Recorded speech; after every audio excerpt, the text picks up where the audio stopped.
not to hold me down, feel alive when I'm in this town. Look at those beautiful stars, I wanna drive a faster car. Nothing can break me, no, no, nothing can break me.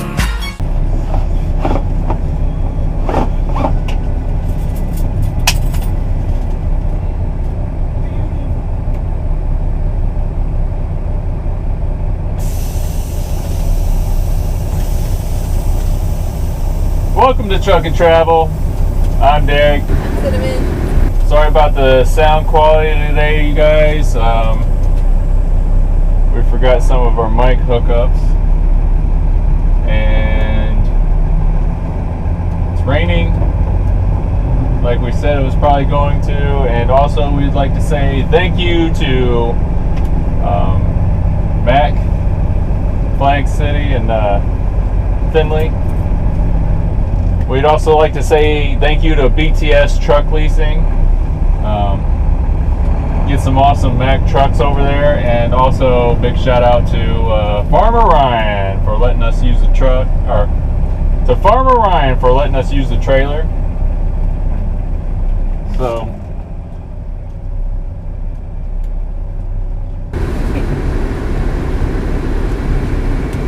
alright, so we wanted to talk about the test. We did take the test. The footage from this video that you see of us practicing in the rain and whatnot, that is actually day 2. And then the previous video from this is actually day 3. I think there was a day 4 practice, but we didn't feel like recording anymore. No, I think what happened was our footage was full on our GoPros. And so we couldn't record anymore, and we really didn't have room on the computer. It needed to be moved on to another hard drive. We just didn't have time. So, and the previous days before this practice day, we would spend most of our time on the course practicing. What we were doing was we were trying to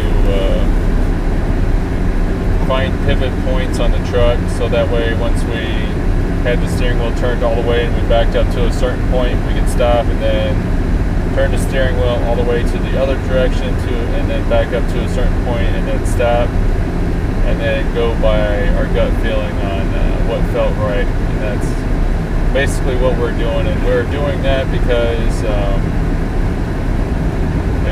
I don't know, I feel like it was 95% accurate doing that.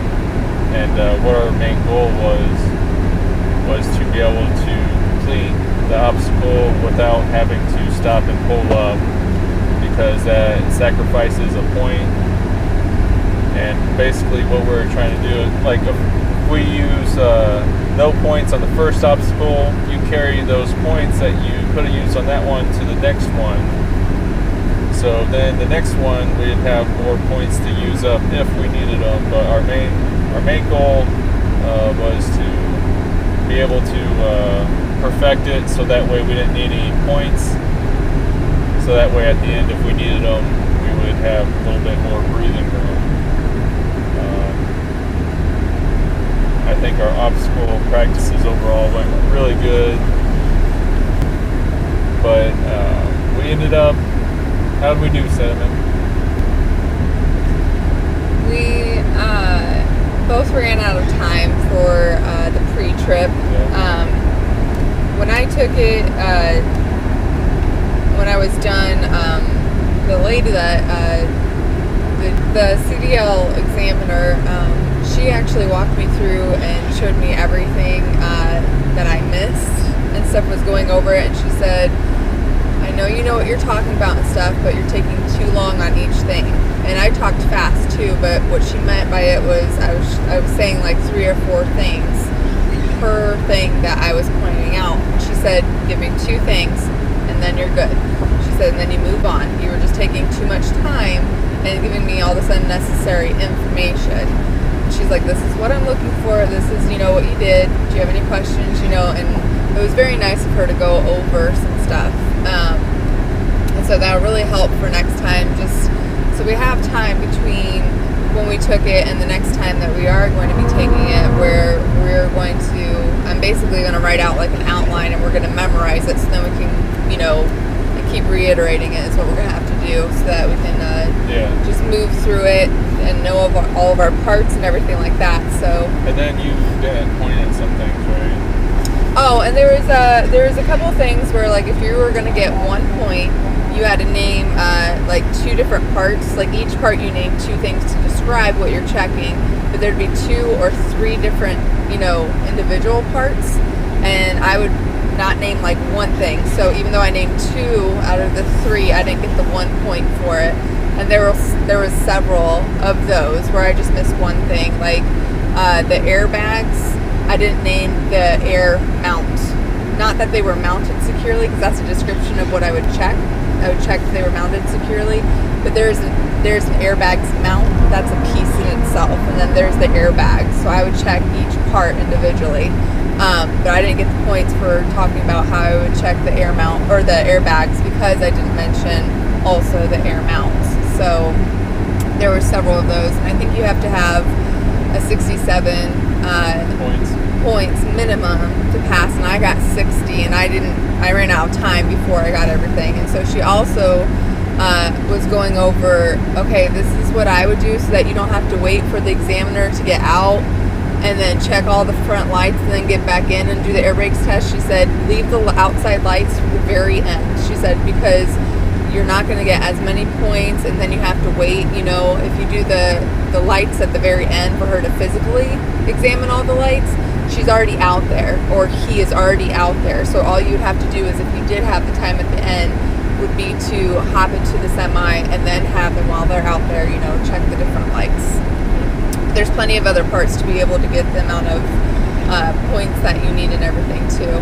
And something I'll definitely mention is that we were getting the 5th wheel and the air brakes restrictions lifted off of our Cdl A's, because we already had, I saw some people comment, say, how are you driving without your Cdl A? We do have our Cdl A, but since we took our test with our F350 dually pickup and our 40-foot flatbed, we do not have the air brakes you know, part on there. We have that as a restriction since we didn't use an air brake vehicle, and we had the 5th wheel restriction since we used pencil hook, gooseneck.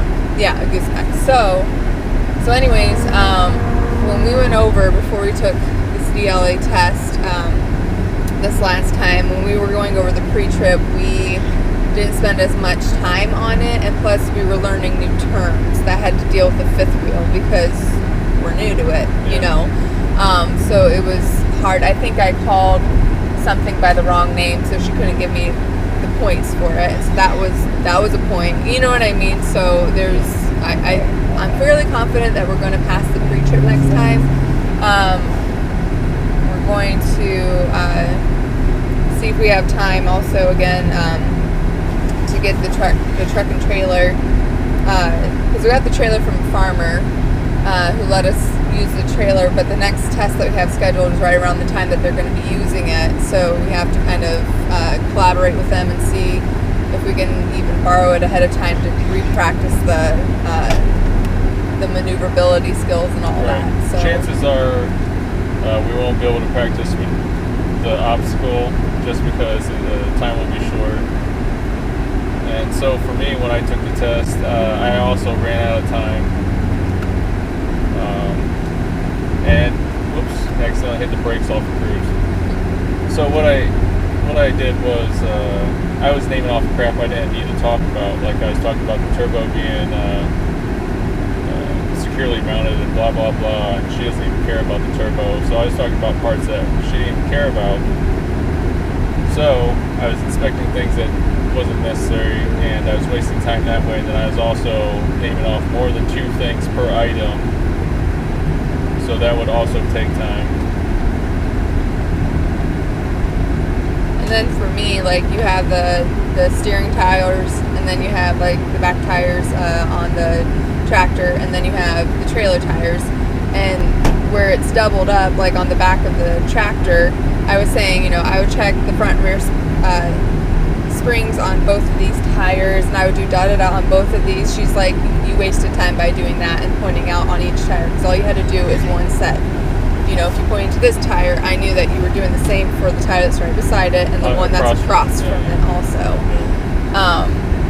So that wasted time too. So. But yeah, we spent most of our time on the obstacle because we felt like with all the rain we were getting and supposed to getting, you know, it was harder to plan for when we would be able to actually do the obstacle without worrying about water being all over the mirrors and be able to see the lines and the cones while we're trying to practice.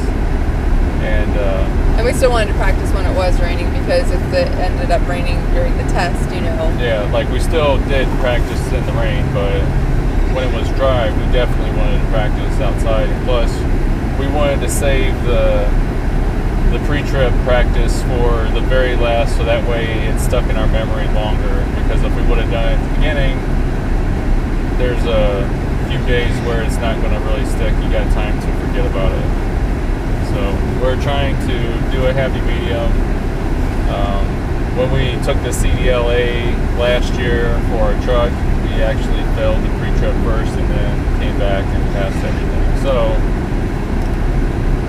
that's okay. So yeah, we're going to keep trying, see what happens.